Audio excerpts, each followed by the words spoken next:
Tiens, il y a un message vocal. Eh bien, écoute, on va comme d'habitude élever nos pensées vers Dieu notre Père, intelligence suprême, cause première de toutes choses, vers tous ces bons esprits qui sont ces messagers qui font ces volontés, qui sont là en permanence pour nous aider par l'inspiration, par l'intuition, par la voie de la conscience, à accomplir notre mission à laquelle nous sommes engagés avant de nous réincarner, nous aider aussi à surmonter les difficultés naturelles de la vie, à devenir meilleurs.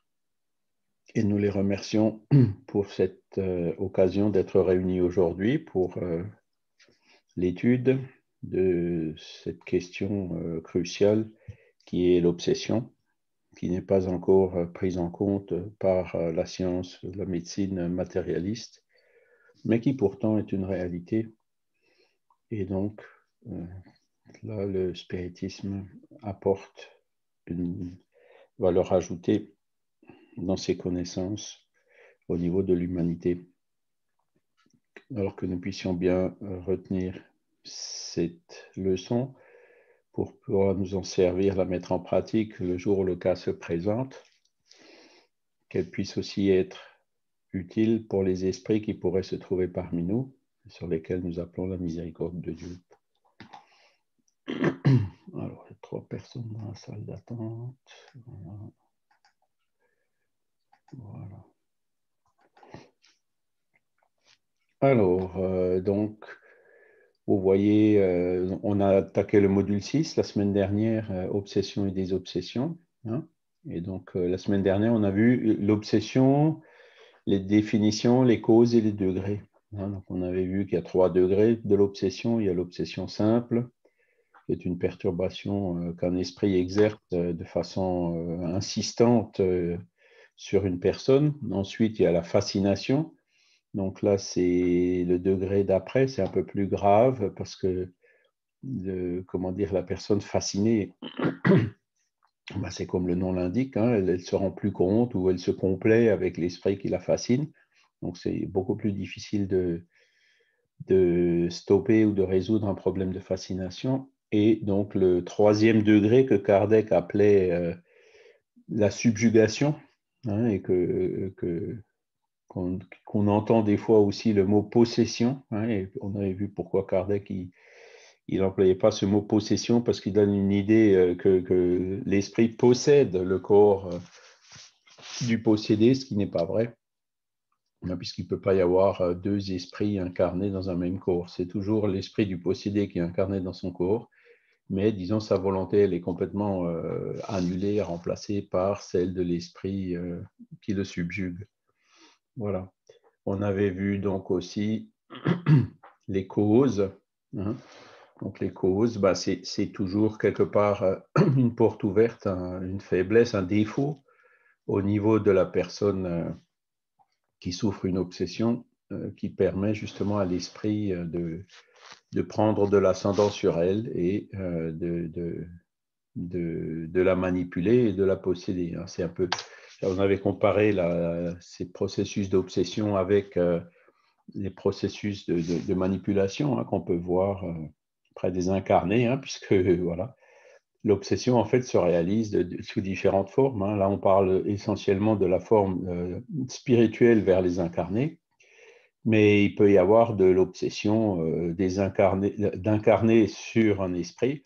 Il peut même y avoir de l'obsession d'incarner sur un incarné et d'un désincarné sur un désincarné. Hein. Bon, je pense qu'on le verra un peu plus tard. Elle existe sous différentes formes. Hein. Puis entre incarnés, ben, là, il suffit d'ouvrir les yeux, de regarder ce qui se passe, toutes les sectes, les gourous, les dictateurs, les manipulateurs divers et variés, donc qui sont tous, chaque fois, ben, des cas, d'une certaine façon, d'obsession d'incarner sur des incarnés. Alors avec les désincarnés, c'est d'autant plus difficile que, eh ben, on ne les voit pas. Hein. On les voit pas. Voilà, alors, hop, voilà. Donc, Aujourd'hui, on va voir, suite à la définition et les différents degrés, on va voir comment un peu plus dans le détail se produit ce processus obsessif, hein. Donc, on va voir qui est l'obsédeur et qui est l'obsédé.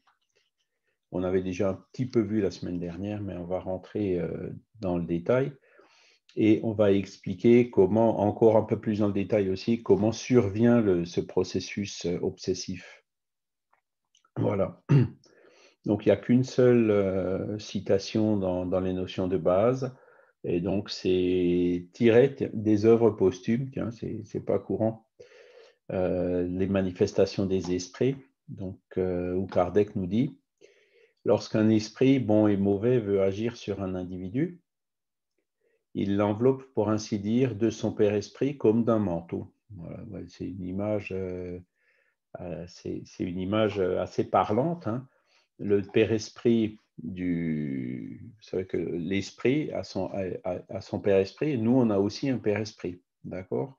Le père esprit, donc esprit, père esprit et corps physique, c'est le père esprit qui permet justement la liaison entre l'esprit et le corps physique. Il faut un corps intermédiaire, quoi, pour que semi-matériel, pour que l'immatériel puisse agir sur le matériel, pour résumer, hein. Et donc, on avait vu aussi que les phénomènes médiumniques, les communications médiumniques se produisaient grâce notamment par l'intermédiaire du Père Esprit, hein, on avait vu ça.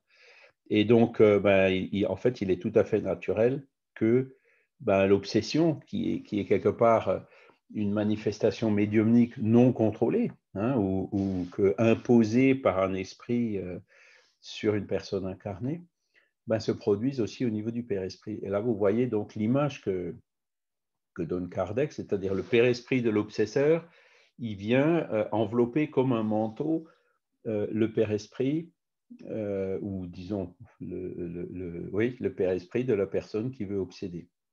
Voilà. Les fluides se pénétrant, les deux pensées et les deux volontés se confondent, et l'esprit peut alors se servir de ce corps comme du sien propre, le faire agir selon sa volonté, parler, écrire, dessiner, tels sont les médiums.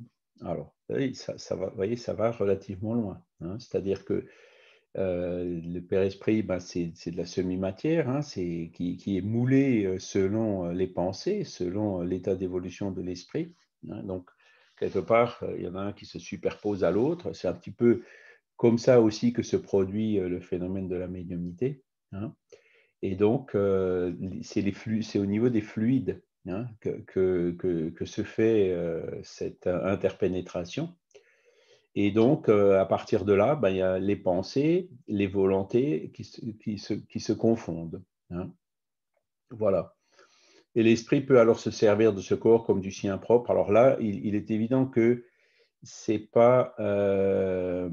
déjà le cas de la fascination, de la subjugation, hein, parce que dans l'obsession simple, on n'est pas encore arrivé à ce degré d'interpénétration. D'accord? Et dans le cas du subjugué, par exemple, du fasciné, on avait vu la dernière fois qu'il a parfois des mouvements, des attitudes complètement irrationnelles qui, en fait, lui sont imprimés par l'esprit qui est là, hein. Le faire agir selon sa volonté, parler, écrire. Donc, vous voyez, l'esprit obsesseur parle à la place de l'obsédé. Écrire, hein, donc c'est l'esprit obsesseur qui s'impose par tout ce qui est psychographie automatiquement. C'est lui qui prendra le dessus, qui sera le seul à pouvoir écrire par l'intermédiaire de cette personne, hein, si cette personne était médium avant, dessiner, voilà. Alors, il le fait penser, parler, agir par lui, le pousse malgré lui à des actes extravagants ou ridicules. En un mot, il le magnétise, le cataleptise moralement, et l'individu devient un instrument aveugle de ses volontés. Donc, vous voyez, c'est vraiment, là, on arrive, donc c'est quand l'obsédé, il arrive à un degré où il ne résiste plus, où il ne peut plus résister, hein.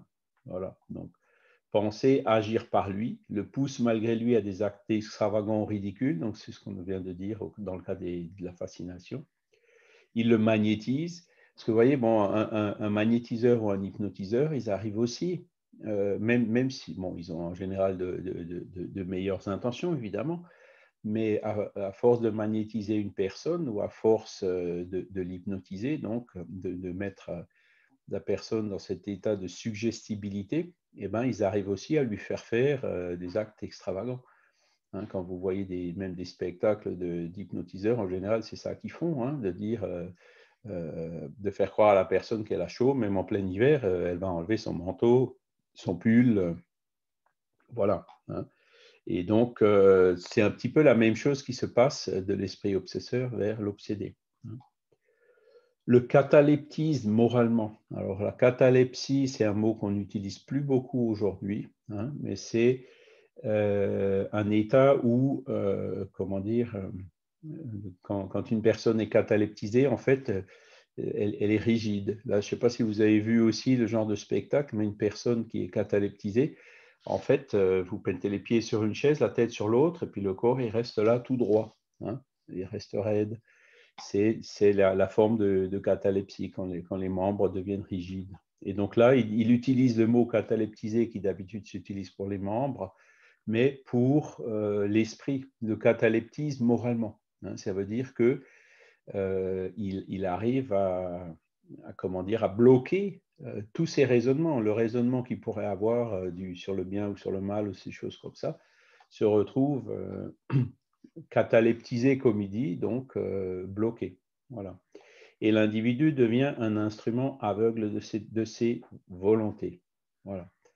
Telle est la cause de l'obsession, de la fascination et de la subjugation. Alors moi, je dirais, ce qu'on a vu, ça va quand même loin. Hein, celui qui est moralement cataleptisé, qui devient un instrument aveugle de ses volontés, encore une fois, c'est surtout pour la subjugation. D'accord ? Pour la fascination, c'est la même chose, mais à un degré moindre. Et pour l'obsession, c'est encore la même chose à un degré moindre. Par exemple, une personne obsédée n'est pas encore un instrument aveugle des volontés de l'esprit obsesseur. D'accord ? Il subit de façon insistante son influence, son inspiration. Voilà. Donc, ben, c'est pour les notions de base, pour l'introduction. Voilà ce qu'il nous propose. Alors, est-ce que vous avez déjà des questions à ce stade? Oui, Fabrice? Oui, l'hypnose n'a rien à voir avec. Enfin, c'est une question que je pose. Hein, l'hypnose n'a rien à voir avec. Enfin, ne fait pas intervenir le périsprit. À mon avis, si. Ah ouais? Si, parce que l'hypnose, comment dire, quand vous suggérez quelque chose à quelqu'un, Oui. hein, si c'est par la pensée, ça passe d'esprit à esprit. Et donc, forcément, ça va passer aussi par l'intermédiaire du Père-Esprit, dans un sens comme dans l'autre. Je pense que tous les trois sont liés en permanence, hein, même donc dans les cas d'obsession, bien sûr, dans la médiumnité, comme on l'a vu, mais probablement aussi dans l'hypnose. Alors, je ne suis pas un grand spécialiste de l'hypnose, hein, ce n'est pas quelque chose que j'ai étudié dans le détail, à part les quelques spectacles qu'on a pu voir ici ou là de temps en temps, hein, comme tout le monde, hein, soit à la télé, soit dans des camps de vacances. Hein, généralement, c'est là-bas que ça se produit. Mais je pense que ça fait aussi intervenir le Père-Esprit. D'accord. Michel? Ok. Oui, j'ai une petite question à poser, mais avant, je voulais juste réagir à propos de l'hypnose. En fait, il existe une hypnose de rue que tout le monde connaît avec Oui. des fascinations, etc. Mais il existe aussi une hypnose qui est dite hypnose ericksonienne, qui avait été faite par Erickson au début du XXe siècle, un Américain, un psychiatre américain, et qui a développé cette hypnose dans le but de soigner. Et l'hypnose, elle est définie comme un état modifié de conscience. Alors après, est-ce que ça agit sur le périsprit ou pas? Peut-être qu'il faudrait faire des études un peu plus approfondies. C'est vrai. J'avais une petite question à propos de la différence entre euh, obsession, fascination et subjugation. Est-ce que la différence entre les trois, ce ne serait pas la liberté qu'a la personne ou l'esprit de pouvoir sortir plus ou moins facilement? L'obsession, peut-être qu'il a encore le choix de pouvoir sortir ou pas. La fascination, c'est plus difficile. quant à la subjugation, en sortir tout seul, c'est peut-être pratiquement impossible. Est-ce qu'on peut aussi faire entrer ces trois notions-là dans les différences entre obsession, fascination et subjugation? Oui, tout à fait, hein. Je pense qu'on l'avait dit la dernière fois, c'est-à-dire dans la subjugation, la personne subjuguée aura du mal à s'en sortir tout seul, elle aura besoin d'une aide extérieure, hein. Donc, soit allopathique, hein, avec les psychiatres qui endorment son corps et qui font que voilà, l'esprit obsesseur, l'esprit qui le subjuguait, comme il n'arrive plus à opérer sur le corps qui est, entre guillemets, endormi ou ankylosé par les médicaments, il peut finir par lâcher prise, hein. Encore une fois, si ce n'est pas karmique ou pour mieux dire, lié de la loi de cause à effet d'un esprit qui cherche à se venger sur nous personnellement, hein. Dans ce cas-là, les médicaments du psychiatre ne serviront à rien. L'esprit va rester là jusqu'au bout, quoi, hein. Et donc, effectivement, là, la personne a besoin, dans ce cas-là, d'une aide extérieure. Le fasciné, il a aussi besoin d'une aide extérieure, mais c'est plus difficile parce que le fasciné, comme le nom l'indique, il est comment dire, aveugle et il se complaît avec l'esprit qui le fascine, hein. Et ça, ce serait aller contre le libre arbitre de cette personne. Donc, vous voyez que là, le, le, le processus pour faire sortir d'une fascination est plus difficile. Et souvent, on n'y arrive pas tant que la personne vraiment se complaît avec l'esprit obsesseur, tant qu'elle est convaincue que, par exemple, les livres qu'elle écrit médiumniquement viennent de Dieu ou de Kardec ou de je ne sais où, ce sera très difficile pour lui faire comprendre qu'elle se trompe. Donc, en général, il faut que ce soit, comment dire, Un choc. un choc, voilà, qu'elle se Oui, plante, quoi. Enfin, je ne c'est sais pas ça. trop comment le dire. Et que vraiment, voilà, c'est dans ces cas-là que la personne, effectivement, peut se rendre compte. Et c'est là où on dit, vous voyez, souvent, ces choses-là ne se résolvent pas toujours dans la douceur. Parfois, ça se résout malheureusement dans la douleur, quoi. Ouais. Charles, je peux intervenir Oui, oui, bien sûr. pour répondre à la question de notre ami, pour résumer quelque chose que j'ai en tête et que je partage. Pour résumer tous ces niveaux, on peut dire que la fascination simple, c'est selon les mots de Kardec, l'action persistante d'un esprit sur un autre, c'est le premier niveau. La fascination, c'est l'altération du jugement, c'est la personne commence à ne plus être logique, à savoir que ce qu'elle a en tête, on va dire, n'est pas très logique ou est le fruit d'un autre, mais elle commence à sombrer, on va dire. Et la subjugation, c'est l'altération de la volonté. C'est là la force de l'esprit obsesseur prend le dessus. Et c'est ce qu'on voit dans ce chapitre résumé. Là la définition qu'on a, là, c'est le résumé du dernier niveau de la subjugation. C'est quand la volonté lâche et un esprit possède l'autre. Voilà, c'est ce que je voulais partager en résumé, quoi. L'obsession simple, action persistante, fascination, altération du jugement et subjugation, altération de la volonté. Tout à fait, tout à fait. Et alors pour continuer aussi au niveau de l'hypnose, donc l'hypnose érectionnelle, effectivement, l'hypnose commence de plus en plus à rentrer dans des processus médicaux et thérapeutiques. Et notamment, il y a des personnes, par exemple, qui sont allergiques aux anesthésiants. Elles peuvent être, entre guillemets, anesthésiées par l'hypnose, hein. Il y a des anesthésistes qui pratiquent l'hypnose et donc en hypnotisant la personne, donc la suggestibilité fait que il lui suggère de ne pas ressentir les douleurs. Et ça fait l'effet d'une anesthésie. La personne se fait opérer sans sentir aucune douleur. Donc, l'hypnose a des vertus thérapeutiques. Par exemple, l'hypnose bien utilisée peut aussi aider des personnes à arrêter de fumer. Hein, quand l'hypnotiseur ou le médecin ou le praticien arrive à faire sentir une sorte de dégoût quand la personne prend une cigarette à la main. Et donc, c'est quelque chose qui fonctionne et qui aide la personne justement à arrêter de fumer, hein, ou de boire.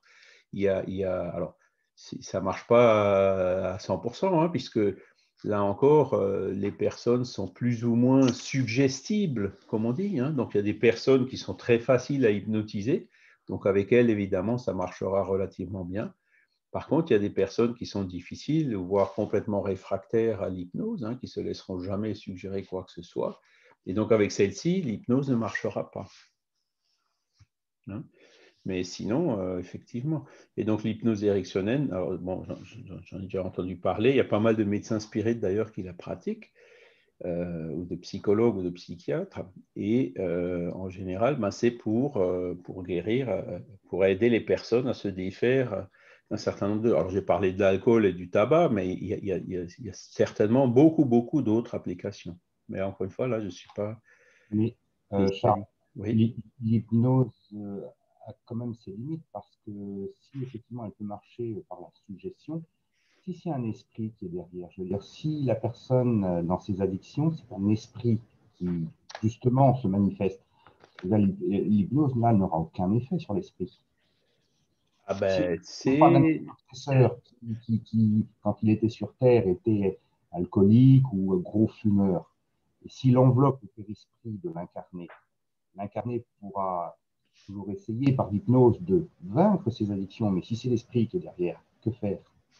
Alors, si c'est un fumeur qui fume parce qu'il y a un esprit fumeur qui l'obsède, c'est ça? Oui, tout à fait, oui.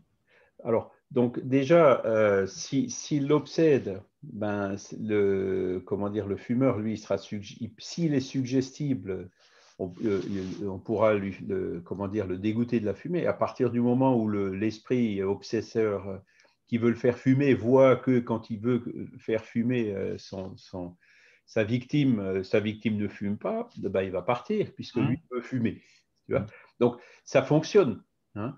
Maintenant, indirectement, maintenant, au niveau des esprits obsesseurs, on le verra un peu plus dans un des prochains cours, la désobsession, ça consiste justement, alors je ne veux pas dire à hypnotiser l'esprit obsesseur, hein, c'est pas ça, mais à lui faire comprendre que ce qu'il fait, c'est pas bon. Donc, effectivement, là, dans ce cas-là, on agit sur l'esprit. Hein. Donc, les techniques qu'on utilise pour l'hypnose, alors c'est pareil, c'est une bonne question. Il faudrait qu'on se renseigne auprès de quelqu'un. Je vais me renseigner auprès de quelqu'un qui est spécialiste. Est-ce qu'on peut hypnotiser un esprit? Alors, hypnotiser, c'est peut-être pas le mot, mais en tout cas, les esprits, eux, sont aussi suggestibles, hein, puisqu'on voit que les relations des esprits entre eux, eh ben, il y a toujours encore des idolâtres, il y a toujours encore des gourous dans le monde spirituel. Hein, donc, ça veut dire que ce processus de suggestibilité ou même voire de fascination continue à fonctionner dans le monde des esprits, clairement. Voilà. Alors, est-ce qu'on peut l'appeler hypnose ou pas? C'est peut-être une question de vocabulaire, mais l'esprit, il est suggestible qu'il soit incarné ou désincarné. Voilà. Bon, ben, écoutez, on va aller dans le support. Bon, alors ça, on l'avait déjà vu, hein, les mauvais esprits pullulent autour de la Terre par suite de l'infériorité morale de ses habitants. Bon, c'est un peu dur, un peu direct, un peu cru, mais je pense que personne ne contestera cette vérité. Oui, Fernanda? Tu vas bien, au fait? Bonjour à tous. Bonjour. C'est un petit commentaire sur la hypnose des esprits. Il y a un relato sur le docteur Frutuosa, Paulo Frutuosa, Oui. que ele relata cas que ele était aidé dans un hôpital et une dame qui réagissait pas à les médicaments, aux soins des médecins, des matériels. Et du coup, son mari était désespéré et a demandé l'aide à Dr. Frutuosa. Et Dr. Frutuosa est venu avec un médium puissant. Et le médium puissant relatait ce qu'il voyait. Du coup, dans la salle où était la dame, elle réagissait pas à les médicaments dans le plan physique parce qu'il y avait les esprits obsesseurs, il y avait plusieurs qui avaient amené un autre esprit hypnotisé, qui a mis à côté d'elle, qui du coup absorbait toute l'énergie, il est bloqué l'entrée des médicaments qu'il donnait dans le plan physique. Les médecins qui les donnaient, du coup, ça réagissait pas à son corps physique, parce que les médicaments n'y arrivaient pas à rentrer. Parce qu'il y avait un esprit qui amené par des autres esprits dans son lit, hypnotisé là, qui absorbait. Donc, c'était un esprit qui était hypnotisé. Hein? Oui, c'était un esprit qui était hypnotisé par d'autres esprits. Ben oui, donc c'est... Et que ce n'était pas encore le cas des esprits ovoïdes. Et que du coup, ils ont fait appel à la spiritualité. Du coup, la spiritualité a venu en aide. C'est là les grands obsesseurs, les esprits obsesseurs les plus puissants ont parti. Et cet esprit qui était hypnotisé là, ils étaient fait aider pour les autres esprits, mais il était hypnotisé par d'autres esprits. Donc, voyez, là, en l'occurrence, personne, donc le docteur Fructuoso au Brésil, il utilise aussi le mot hypnotisé pour cette action entre les esprits. Voilà, donc... c'est le qui a relaté, le médium qui voyait tout et qui a expliqué après l'équipe spirituelle. D'accord. Donc, moi, j'aurais tendance à dire oui. Hein, comme c'est une action d'esprit à esprit, ben, ça fonctionne. Comme je l'ai dit tout à l'heure, hein, l'obsession, elle se produit de désincarné à incarné, ça c'est le cas le plus courant, mais ça peut se produire aussi d'incarné à désincarné, de désincarné à désincarné et d'incarné à incarné. Donc ça fonctionne dans toutes ces 4 dimensions et certainement l'hypnose également. Voilà. Et donc, à partir du moment où on vit sur cette terre avec tous ces mauvais esprits qui pullulent, l'obsession, elle est inévitable. Donc, c'est pour ça qu'on étudie ces chapitres-là, hein, parce que pour savoir comment faire pour s'en protéger. Et pourquoi c'est dans la partie qui parle de médiumnité?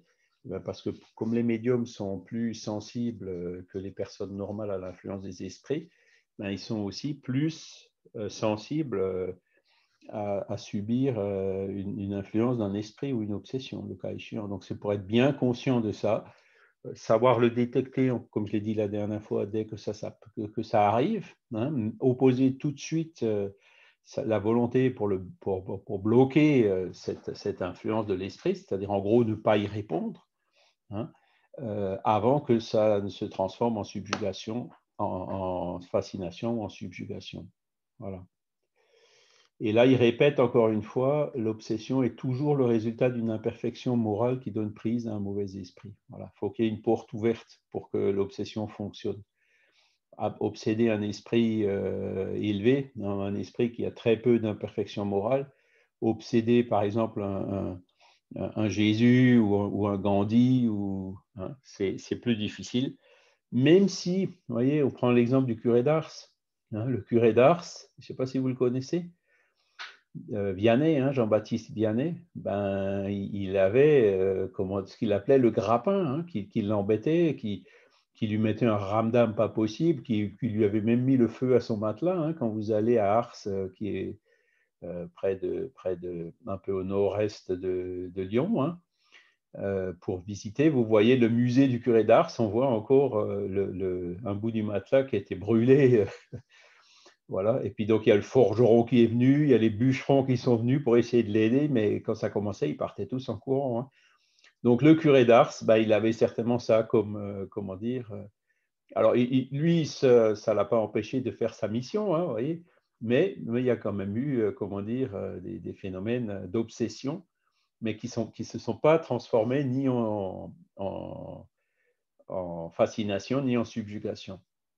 Mais voilà, à partir du moment où l'esprit n'a plus ou peu d'imperfection morale, eh bien forcément, il se sera beaucoup, beaucoup plus difficile de l'obséder. Quand l'esprit restera toujours sur ses bases solides, hein, de la morale, des lois naturelles, hein, de la droiture et tout, des bons comportements, eh bien les esprits obsesseurs, ils pourront essayer, mais ils n'y arriveront pas.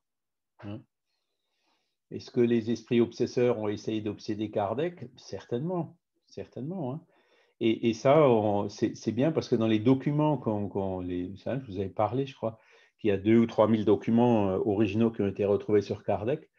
Et quand on regarde ces documents, c'est vrai qu'il y en a quelques-uns où on voit clairement les esprits qui cherchaient à le détourner de sa voie. Donc, mais quand ils n'arrivaient pas, comment dire, à agir sur lui, eh ben, ils agissaient sur son secrétaire, ils agissaient sur des personnes proches de lui, sur des médiums de la société, etc. Donc, il y en a un paquet qui, comment dire, qui l'ont lâché, qui l'ont même trahi. Mais lui, bon, encore une fois, il est resté ferme et puis il a mené sa mission jusqu'au bout, comme on peut le voir. Hein, il a fait la revue Spirit jusqu'à sa mort et le dernier livre, la Genèse, il l'a écrit en gros un peu plus d'1 an avant sa mort. Voilà. Donc, malgré toutes ces influences de ces mauvais esprits qui pullulent autour de la Terre, il a réussi à aller au bout. Donc, c'est ça qui illustre quand vous êtes vraiment bon, fort et ferme dans vos intentions, ce sera beaucoup, beaucoup plus difficile de vous obséder. Voilà. Alors, l'obsesseur, qui c'est l'obsesseur? Qu'est-ce qui peut motiver un esprit à venir nous embêter, à venir nous obséder? C'est celui qui cause l'obsession, qui importune. L'obsesseur est une personne comme nous. Oui, bon, ça peut. Enfin, voilà. C'est une personne comme nous, c'est peut-être pas tout à fait correct. C'est une personne, entre guillemets, ordinaire. Ce n'est pas un être différent qui ne vit que pour la cruauté. Ce n'est pas un esprit voué au mal. Ce n'est pas un diable. Encore une fois, ça n'existe pas. Ni un condamné sans rémission de la justice divine. Ça n'existe pas. Il n'y a pas de condamnation sans rémission de la justice divine. En général aussi, ce n'est pas un être qui nous est étranger. Donc, c'est un esprit en général qu'on connaît. Au contraire, c'est quelqu'un qui a fréquenté notre vie, notre intimité, parfois avec des liens affectifs étroits. C'est peut-être quelqu'un que nous avons aimé autrefois. Alors, vous voyez, quand on dit notre vie, ça peut être la vie présente, ça peut aussi être une vie passée. D'accord ?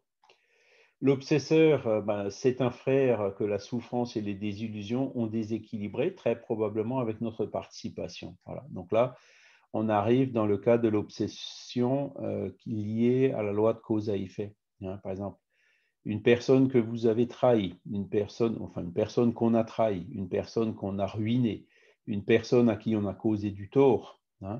Voilà, cette personne, elle peut très bien, entre guillemets, si c'est un bon esprit, il va nous pardonner.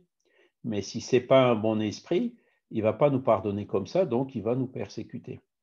Il va chercher peut-être à se venger, selon la qualité de l'esprit, ou du moins à nous pousser à réparer les torts qu'on a pu lui commettre. Voilà.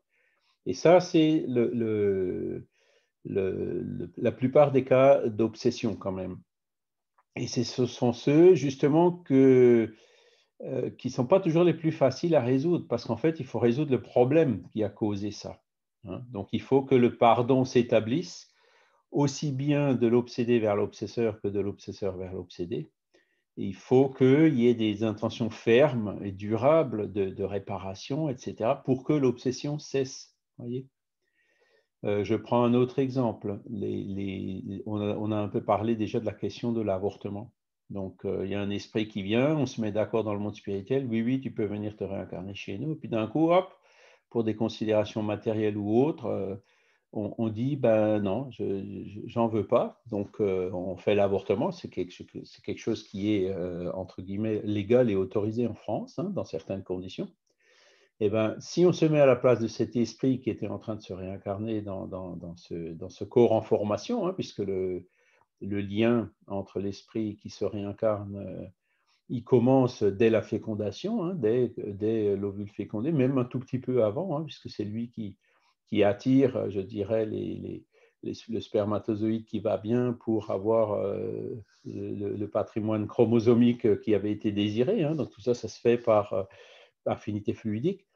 D'un coup, hop, les parents lui ont promis quelque chose et reviennent en arrière et l'expulsent de son corps. Voyez.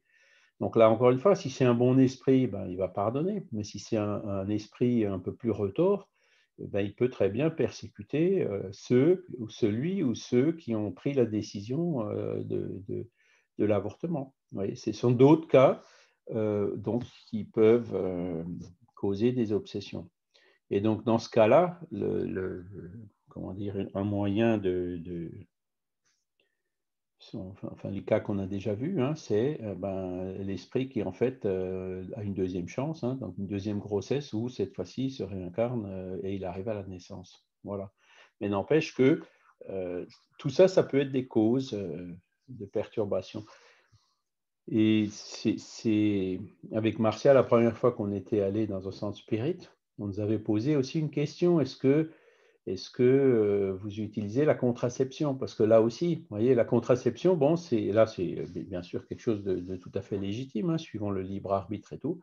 Mais quand on avait promis à un esprit qui pouvait s'incarner chez nous, si la contraception dure trop longtemps, par exemple, l'esprit qui devait s'incarner, il va trouver le temps long, il va commencer à devenir un peu impatient. Voyez. Donc, ce sont des cas évidemment beaucoup plus doux, hein, puisque là, le tort, c'est juste une question de temps. Hein. Mais ça peut aussi, comment dire, expliquer entre guillemets, une pression, hein, de la part de l'esprit qui s'impatiente pour se réincarner. Voyez. Donc, bon, là, je cite quelques cas comme ça au hasard, mais qui expliquent qui peut être l'obsesseur et qu'est-ce qui peut le motiver. Voilà. Alors, les mauvais esprits sont ceux que le repentir n'a point encore touché, qui se plaisent au mal et n'en conçoivent aucun regret. Voilà. Donc ça, c'est la définition des mauvais esprits. Donc, aucun repentir, hein, c'est des esprits qui font le mal, mais qui n'ont pas encore atteint. Hein, on dit toujours quand on fait le mal, il faut qu'on prenne le RER pour en sortir. Donc, c'est le repentir, l'expiation et la réparation. Ces esprits-là, ils ne sont même pas encore au premier R. D'accord? Donc, ils font vraiment le mal pour le mal, sans se rendre compte des fois qu'ils font le mal, et puis sans en éprouver absolument aucun regret. D'accord? Qui sont insensibles aux reproches, repoussent la prière et souvent blasphèment le nom de Dieu. Vous voyez, c'est vraiment les endurcis. Ce sont ces âmes endurcies qui, après la mort, se vengent sur les hommes des souffrances qu'elles endurent et poursuivent de leur haine ceux à qui ils en ont voulu pendant leur vie, soit par l'obsession, soit par une funeste influence quelconque. Et donc là, on voit les deux cas. Hein. Il y a des esprits qui font souffrir les autres uniquement parce qu'ils souffrent eux-mêmes, mais après, ils vont comment dire, s'attaquer à n'importe qui passe dans la rue. Hein. C'est comme le tueur aveugle, fou, au milieu de la foule. Voilà, c'est un peu ça. Hein. Ce sont des esprits qui vont faire du mal uniquement pour faire le mal. Donc ceux-là, en fait, c'est des cas, le cas, entre guillemets, non karmique. Et même si, quand on souffre ça, il y a forcément une raison qui nous fait souffrir ça. Hein. Soit parce que on a encore à expier justement ce genre de fautes qu'on a pu commettre dans notre passé, soit parce que on a justement les capacités d'aider ces esprits à s'améliorer. Et donc ceux-là, quand ils voient qu'ils n'arrivent pas à énerver la personne qui cherche à énerver, ils s'en vont, ils vont en prendre une autre qu'ils arriveront plus facilement à énerver. Voyez. Donc c'est comme le voleur qui veut venir voler une maison. Quand il voit une maison avec des chiens, avec des alarmes et tout, il va laisser tomber, il va aller dans une maison à côté qui présente moins de risques pour lui. Et vous voyez le genre de raisonnement qu'ils peuvent faire. Et vous avez aussi le deuxième cas, hein, donc ceux à qui ils en ont voulu pendant leur vie. Donc ça, c'est le cas, entre guillemets, lié à la loi de cause à effet. C'est des personnes à qui on a pu causer du tort. Le personnage de l'obsesseur impressionne beaucoup par les préjudices qu'on son approche et sa syntonie peuvent occasionner. Voilà. Donc, les gens ont souvent peur de l'obsession. Et la peur de l'obsession, c'est quelque part une porte qu'on ouvre, hein, parce que quand on a peur, on perd un peu ses moyens. Quand on est dans la panique, on les perd complètement. Hein. Et donc, voilà, on a en général peur de ce qu'on ne connaît pas. À partir du moment où on sait, là, avec l'étude qu'on est en train de faire, qu'est-ce que c'est qu'un esprit obsesseur, il n'y a pas raison d'en avoir peur. Et en fait, le fait de ne pas avoir peur, ça va déjà créer une première barrière, une première difficulté pour l'esprit obsesseur. Parce que quand vous avez peur, vous vous fragilisez et donc son action elle est beaucoup plus facile. D'accord ? Impressionne. Il en profite pour mieux effrayer et contraindre ses victimes. Voilà. Et c'est une des techniques de l'obsession, c'est de faire peur aux victimes. Attention, ne dis rien. Voilà. Vous voyez, la panique leur donne au contraire plus de prise. Les esprits séducteurs, donc ça c'est une autre, alors ça il y en a beaucoup, hein, les manipulateurs séducteurs, les incarnés, j'allais dire les commerçants, mais c'est un peu difficile, mais je dirais, voilà, un bon commerçant, c'est quelqu'un qui vous séduit et qui vous pousse à acheter quelque chose dont vous n'avez pas besoin. Enfin, c'est ce qu'on appelle un bon commerçant aujourd'hui, hein.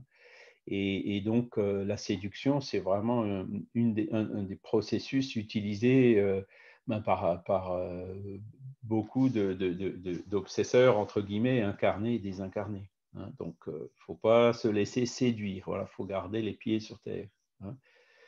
Ils profitent de toutes nos faiblesses comme d'autant de portes ouvertes qui leur donnent accès dans notre âme. Il en est qui s'acharnent après nous comme sur une proie, mais ils s'éloignent lorsqu'ils reconnaissent leur impuissance à lutter contre notre volonté. Allez, dans cette phrase-là, je vais la surligner, on va la relire. Ils s'éloignent lorsqu'ils reconnaissent leur impuissance à lutter contre notre volonté. Et ça, c'est fondamental. Donc, pour l'obsédé, la personne, s'il y a quelqu'un qui vous obsède, il faut vraiment dire non, je vais pas tomber dans la mélancolie, je ne vais pas m'arrêter de faire le travail que j'ai à faire, hein, il va peut-être freiner, mais je ne vais pas arrêter. Donc, j'oppose ma volonté. Au bout d'un certain temps, les esprits, ils vont encore une fois aller chercher quelqu'un qu'ils arriveront à séduire plus facilement. Voilà. Fernando. Oui, bonjour Charles. Bon, bonjour à tous. Ce qui m'a intéressé, cette dernière phrase par rapport à la volonté, parce que ça m'est arrivé il y a un certain temps un esprit obsesseur, bref, quand j'ai psychographié, il commençait à m'obséder. Oui. Pour ensuite faire toutes les étapes suivantes. Et moi, j'ai dit non. Voilà, j'ai dit non, je n'écris plus. Voilà, c'est tout. Voilà. Alors, pendant plus d'une semaine, ma main gauche a commencé à trembler. Et moi, je trouvais ça étrange. Alors, je m'ai mis assis et la main gauche a commencé à écrire en portugais. Par la suite, j'ai arrêté parce que j'étais obligé d'arrêter parce qu'ils essayaient, parce que c'était pas qu'un, ont essayé de m'obséder encore. Ils ont dit, tu verras maintenant, tu vas écrire avec les deux mains. Parce que moi, j'ai les textes à la maison. Et j'ai commencé à écrire en même temps avec les deux mains, une main en portugais, une autre en français. Et pour finir, la dernière chose qu'ils ont fait, c'est tu fermes les yeux, maintenant tu vas écrire sans voir. Et réellement, j'ai écrit sans rien voir. Avec un mot tout le temps en permanence à l'intérieur de ma tête, ça veut dire comme une sorte de télépathie, en me disant, laisse-nous prendre, comme ils ont utilisé le terme, laisse-nous prendre possession de ton esprit. En permanence, ce mot. Alors, ce que j'ai appris avec l'obsession, c'est qu'il non seulement il utilise tes faiblesses, mais il utilise aussi parfois ta force. C'est extrêmement compliqué quand il s'accroche à toi de le faire partir, en fait. C'est pas facile. J'ai mis beaucoup de temps à le faire partir. Et alors, voilà, mais donc, comment vous avez réussi? C'est avec votre volonté, c'est ça? En fait, j'ai fait une chose que j'avais pris au Brésil avec une médium.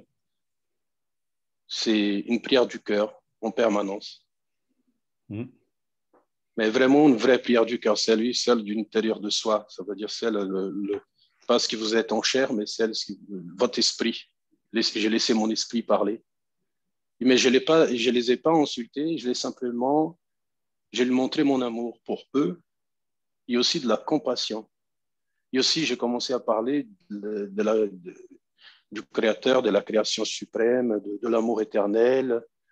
Je ne peux pas dire Dieu, j'ai dit plutôt, nous appelons Dieu, mais c'est quelque chose de beaucoup plus profond. J'ai parlé de l'amour éternel qui existe, ça veut dire que nous sommes tous. J'ai parlé de leur. Vous étiez incarnés aussi, vous savez comme ça se passe. En fait, quand j'ai commencé à ça, ils ont vu que c'était un peu trop pour eux, ben, ils sont simplement partis. D'accord. Et donc, vous avez aussi arrêté d'écrire, c'est ça? Oui, j'ai arrêté d'écrire, oui. Voilà. Oui, oui. Et si Oui, vous j'ai avez arrêté arrêté d'écrire. d'écrire, c'est avec votre volonté. Vous avez dit non, je n'écrirai Exactement. pas. Et la main qui Exactement. tremblait, je n'écrirai pas. Hein? C'est ça, exactement. Mais c'est ce que je veux dire, les amis qui sont là, c'est qu'un exemple, ils ont utilisé une technique, j'appelle ça une technique de triangle. Ça veut dire d'abord, ils ont envoyé une femme. Et j'ai senti la présence d'une femme. Et cette femme s'appelait, elle se fait appeler Joanne de Paris. Et elle était extrêmement tendre et extrêmement maternelle. Et elle me disait des poèmes, parce que j'aime beaucoup la poésie. Alors, elle me disait beaucoup de jolis poèmes. Et par la suite, elle a dit, je vais vous présenter quelqu'un d'autre. Alors, elle m'a amené un esprit.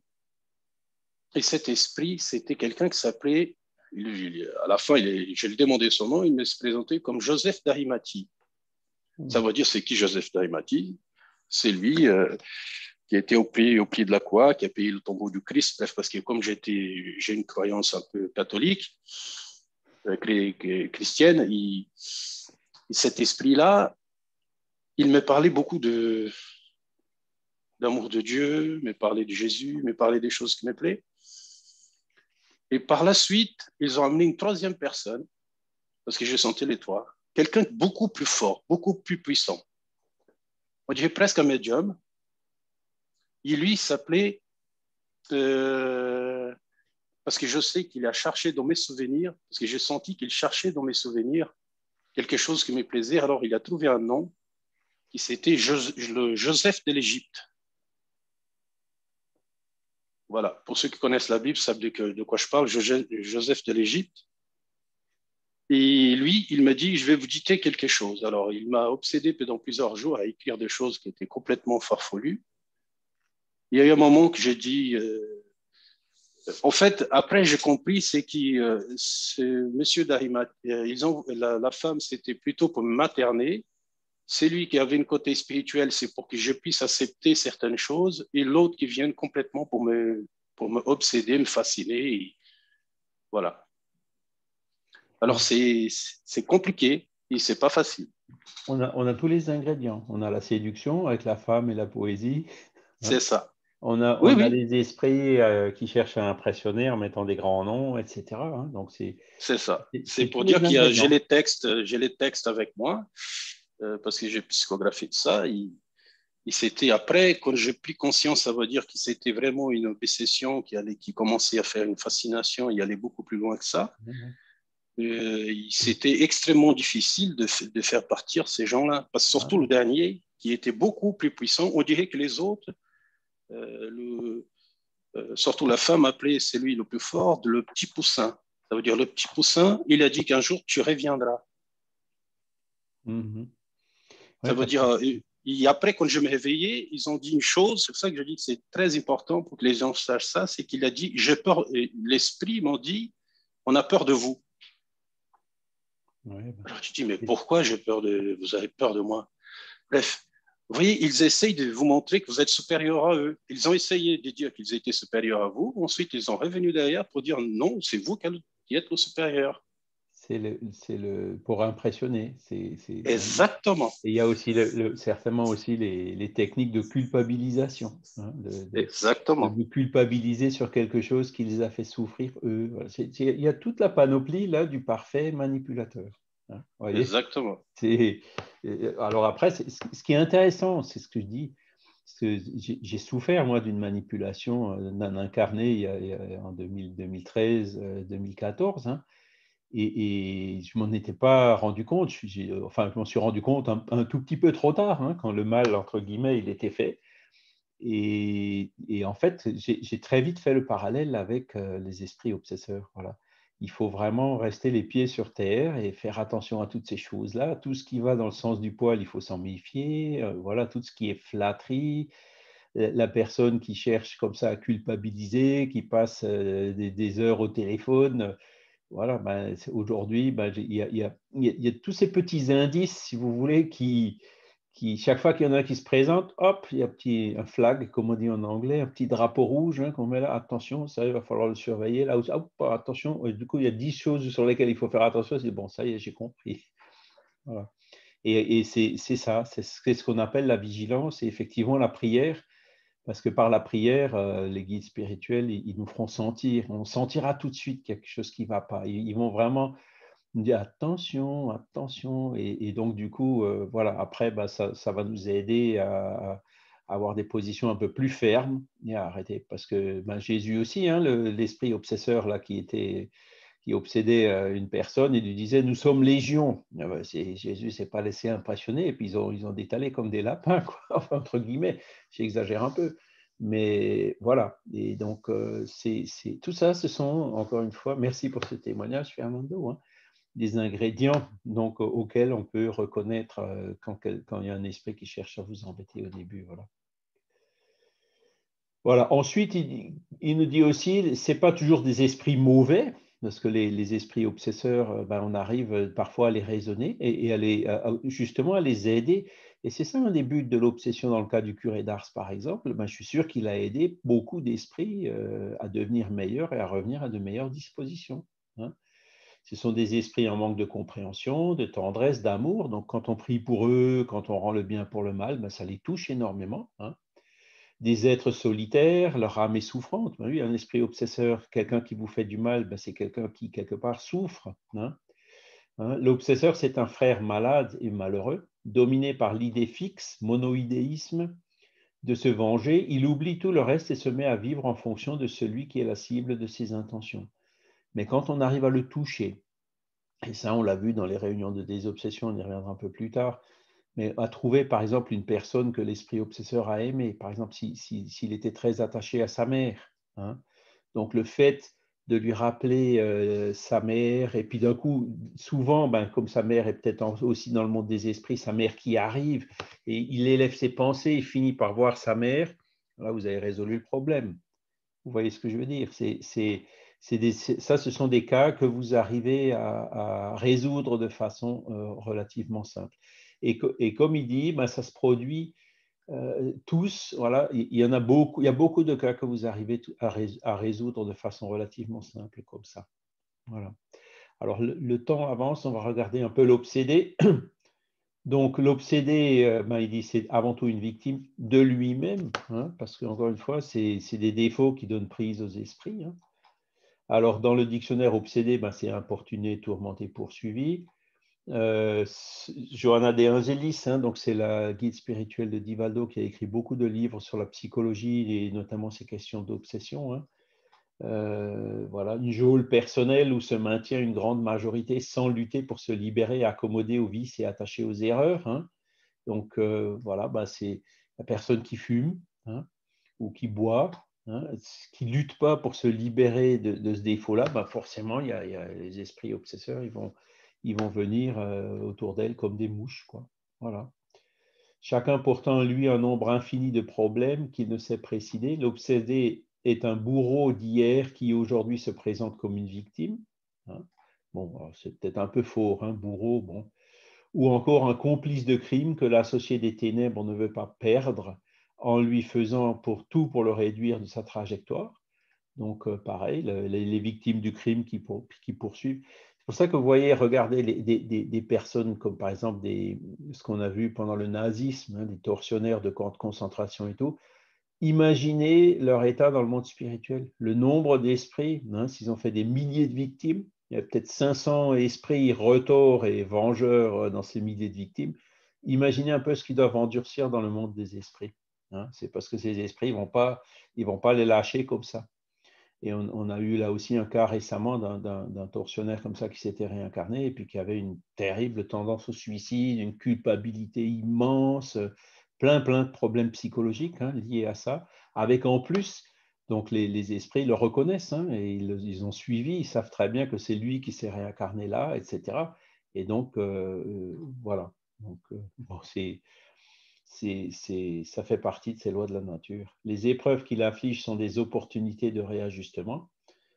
un asservissement pour la nécessité de se moraliser. Donc voilà, si tu veux arrêter d'être obsédé, essaye de devenir une personne meilleure, chasse ces mauvaises pensées d'alcool, de haine, de drogue, de tabac, de sensualité, de pornographie et j'en passe. Et donc, si tu les chasses, là aussi, les esprits obsesseurs, ils s'éloigneront.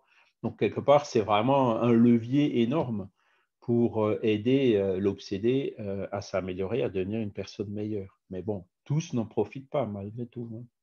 Se sentant alors contraint par le bourreau spirituel, au journal, il utilise des mots un peu forts, il prendra plus vite conscience du grand travail à réaliser, transformer la haine en amour, la vengeance en pardon, en s'humiliant pour être pardonné à son tour.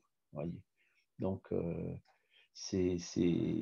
l'obsession, c'est ce qu'il ne faut pas oublier. C'est derrière tout mal, il y a toujours un bien, hein, parce que l'obsession, c'est une des formes vraiment très, très fortes pour nous stimuler dans notre évolution à devenir meilleurs. Alors, l'Évangile nous donne... voilà, après, bon, on ne va pas tout lire. Hein, vous avez beaucoup d'obsédés déjà de Jésus, hein, les esprits qu'il arrivait à libérer, aussi les apôtres après lui. Hein. Donc, il y en a plein. Les évangiles vraiment fourmis de cas d'obsession. Hein. Voilà. Marie-Madeleine, hein, ben oui, elle était aussi, quand elle était tombée dans la prostitution, voilà, souffrait d'entités perverses. Mais Marie-Madeleine, c'était un esprit déjà relativement bon, hein, puisque on ne se convertit pas comme ça du jour au lendemain comme elle, ou même Paul, hein, qui de persécuteur de Jésus se transforme en un des apôtres les plus fidèles. Voilà, c'était tout simplement des personnes qui étaient sous mauvaise influence et qui d'un coup, hop, sont tombées de leur cheval, quoi, ou sont tombées de leur nuage et se sont rendus compte. Et c'est pour ça que c'est ça qui explique comment une âme peut changer dans une même vie comme ça du tout au tout, faire un virage à 180 degrés. Voilà. Judas, ben oui, lui aussi, hein, et puis, il allait jusqu'au suicide. Caïphe, Pilate, qui avait des accès de peur. C'est marrant parce qu'il donne beaucoup de petits détails comme ça. Hein, voilà. Voilà. Alors, le processus obsessif, encore une fois, donc, le processus se caractérise par l'action de l'obsesseur sur l'obsédé qui profite de chaque occasion pour atteindre la personne ciblée. Voilà. L'interférence se fait par un processus analogue à celui de la radio. Lorsqu'une station de radiodiffusion clandestine se met à utiliser une fréquence donnée employée par une autre, en nuisant à la transmission de cette dernière. C'est une belle image, ça. Hein, c'était le brouillage, les techniques de brouillage. Hein. Plus cette interférence sera réussie, plus forte, plus puissante et constante elle se présentera, étouffant presque totalement les sons émis par la station fraudée. La station fraudée, c'est l'esprit de l'obsédé, et donc le brouilleur, c'est l'esprit de l'obsesseur. Le persécuteur agit avec persistance afin que s'opère le lien, la syntonie mentale. Il envoie ses pensées en une répétition constante, donc là encore une fois, hein, une technique de manipulation, la répétition, hein. Hypnotique, hein, donc pour suggérer hein, vers l'esprit de la victime qui, imprudente, hein, distraite, les assimile et les reproduit, se laissant dominer par les idées étrangères. Donc là, pareil, si on est prudent et si on est attentif, ce sera beaucoup plus difficile. Si en plus on détecte, avec la connaissance, on arrive à détecter les symptômes assez tôt et qu'on y oppose une ferme volonté, ben voilà, là, ça va nous protéger encore beaucoup plus fort. Voilà. Donc ça, on l'a déjà lu au début. Voilà. Les deux pensées, les deux volontés se confondent. Donc, on l'avait vu au départ. Hein. Alors après, donc, il y a l'illustration d'un processus d'obsession dans le livre Action et réaction. Je ne sais pas si quelques-uns d'entre vous l'ont déjà lu, ce livre. Et donc, il nous donne un exemple. Par contre, ça va être un petit peu long. Je ne sais pas si on arrivera. Vous voulez qu'on le lise vite fait? Allez, on va le faire. Louis, dont l'esprit se rapprochait des anciens sentiments paternels, s'attachant aux gains matériels exagérés, vous voyez, hop, déjà le défaut la porte ouverte qui qui facilite l'obsession. Nous expliqua notre interlocutrice, souffrait terriblement de l'obsession au sein de son foyer, sous la surveillance entêtée des oncles désincarnés, donc c'était des gens de la famille, qui excitaient sa mesquinerie. Il conservait une grande fortune sans lui trouver la moindre application. Voilà, typiquement l'avare, quoi, l'avarice. Il était amouraché de l'or avec une volupté extrême. Il soumettait sa femme et ses 2 enfants aux plus dures nécessités, craignant de perdre ses avoirs qu'il faisait tout pour défendre et multiplier. C'est vraiment l'avare, la caricature de l'avare. Clarindo et Lionel conduisaient jusqu'à la ferme des usuriers ainsi que des tyrans ruraux désincarnés. Hein. Donc, vous voyez, des usuriers et des tyrans ruraux, hein, des esprits, hein, dont les pensées se débattaient encore dans la richesse terrestre, afin qu'ils fissent s'aggraver son avarice. De cette façon, Louis vivait dans un monde d'images étranges où l'argent s'érigeait en thème constant. Donc, vous voyez, ils arrivaient à lui projeter des images dans sa tête, justement pour le faire entrer dans ce cercle vicieux. Cela l'avait conduit à perdre le contact avec la dignité sociale. Donc, il s'isolait quelque part. Hein. Il était devenu ennemi de l'éducation et ne croyait que dans le pouvoir du coffre rempli afin de solutionner les difficultés de la vie. C'est là des aberrations du raisonnement. Il avait acquis la peur maladive de toutes les situations dans lesquelles les dépenses imprévues auraient pu surgir, hein, les attitudes incohérentes. Il possédait des sommes importantes dans des établissements bancaires dont sa femme elle-même ignorait l'existence et il dissimulait dans son foyer d'énormes biens. Il fuyait délibérément la proximité des siens, donc de sa propre famille, hein, négligeait sa propre apparence, s'enracinait dans une regrettable misanthropie, obsédé par le cauchemar de l'or qui consumait son existence.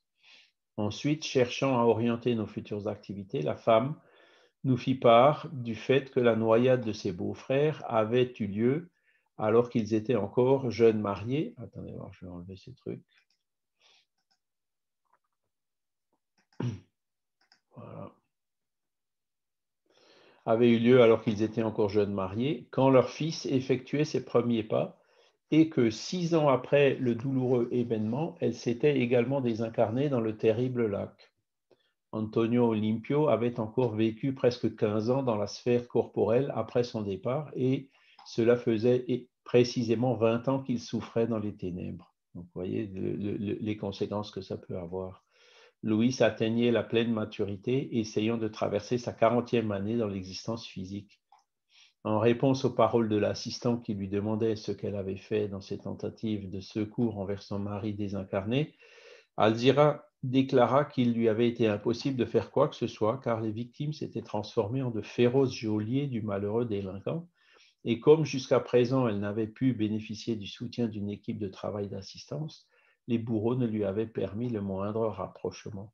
Mais même dans ces conditions, au cours d'occasions fortuites, elle dispensait à son fils, à sa belle-fille et à ses 2 petits-fils un certain soutien, ce qui devenait très difficile puisque les obsesseurs veillaient irréductibles, luttant contre ces influences. Donc, bon, ça vous donne un exemple d'un processus obsessif. Et puis, donc, cette littérature d'André Louis, c'est vrai qu'elle est pleine de cas similaires donc, qui illustrent bien donc, la théorie générale et les principes généraux dont on a parlé. Voilà. Est-ce que vous avez des questions ou des commentaires? Il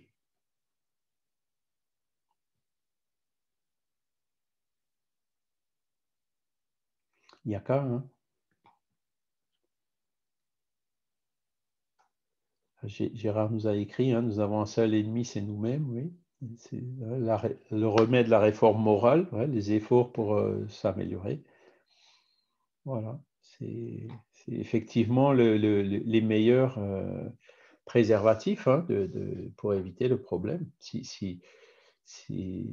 La phrase du début qui dit que l'obsédé, il y a toujours quelque part une imperfection qui donne prise aux obsesseurs. Ben, quand on est conscient de ça, essayons de travailler contre ces imperfections. Et puis donc ça nous donnera la meilleure armure, la meilleure carapace pour nous protéger de l'obsession. Juste Gérard ? Oui, mais bon, pour compléter un peu ce que je dis, mais les mauvais esprits, qu'ils soient incarnés ou désincarnés, ils ne viennent que si on leur ouvre la porte. Si on ne leur ouvre pas la porte, ils ne rentrent pas. Et pour leur ouvrir la porte, c'est nos propres défauts. Donc, c'est pour ça que je dis, on a un seul ennemi, c'est nous-mêmes. Voilà, en corrigeant nos défauts, on ferme la porte aux esprits malfaisants. Et bien sûr, si on corrige nos défauts, on ne va pas faire de mal aux autres. Donc, on ne donne pas de raison aux autres d'avoir des griefs contre nous. Voilà.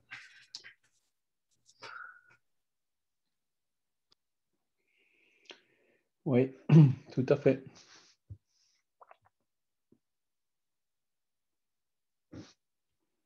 Autre remarque ou commentaire ou question?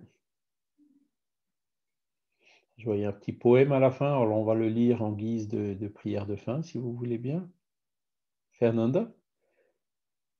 Ah, elle est d'accord avec le poème, hein, c'est ça? D'accord. Conversation avec Jésus. Voilà. Seigneur, nous ne déplorons pas tant de contempler sur le chemin la pénurie sans nom, puisque nous savons que tu viendras au secours des affamés de pain et des avides de paix. C'est malheureux de rencontrer dans la vie les responsables de la faim. Nous ne déplorons pas tant ceux qui pleurent, puisque tu étends tes bras vers ceux qui gémissent d'angoisse et de fatigue. Nous déplorons de trouver dans la foule de par le monde ceux qui ouvrent sur terre les vannes du malheur. Nous ne déplorons pas tant les accablés portant l'affliction d'une pesante croix, puisque nous savons ton assistance aux humbles et aux tristes. Nous déplorons les cerveaux qui brillent et qui occultent la lumière. Ne déplorons pas tant ceux qui supportent le sarcasme et la solitude en manque d'amour, puisque à tout moment tu peux consoler et aider celui qui pleure. Nous déplorons de voir des amis heureux nourrissant la douleur. C'est pour cela, Jésus, que nous te supplions, ne nous laisse pas suivre tes pas en vain, que le plaisir du confort ne soit pas en nous le plus fort. Ne nous laisse pas chuter dans la poussière de l'indifférence. Même si l'épreuve est pour nous, soutien et guide, prends en garde notre cœur en service. Voilà, c'est une très belle prière, hein, de dire, voilà. Et nous pensons aussi à Fernanda, à Marc, qui est malade. Et voilà, nous envoyons pour tous de bonnes pensées, tous ceux qui sont dans les hôpitaux, tous ceux qui souffrent de par le monde. Et voilà, un bon dimanche à vous tous. Au revoir à tous, bon dimanche. Merci Marcia. Et Merci, puis Marcia. Fernanda, bon rétablissement, hein, enfin surtout à Marc. Merci, elle va mieux, hein? Elle n'est pas dans le cas extrême, il va bien. Et je vous remercie infiniment, Marcia, pour votre prière, Charles aussi, à vous tous. Merci infiniment pour tout. Mais il n'y a pas de quoi, Fernanda, c'est Il n'y a normal. pas de mal, c'est normal. Et un bon dimanche à tous. Excellent dimanche à tous. À bientôt. Merci. À bientôt. Au revoir. Merci, bon dimanche. Merci, Bon bon dimanche à dimanche tous. à tous, bonne rémission. Merci.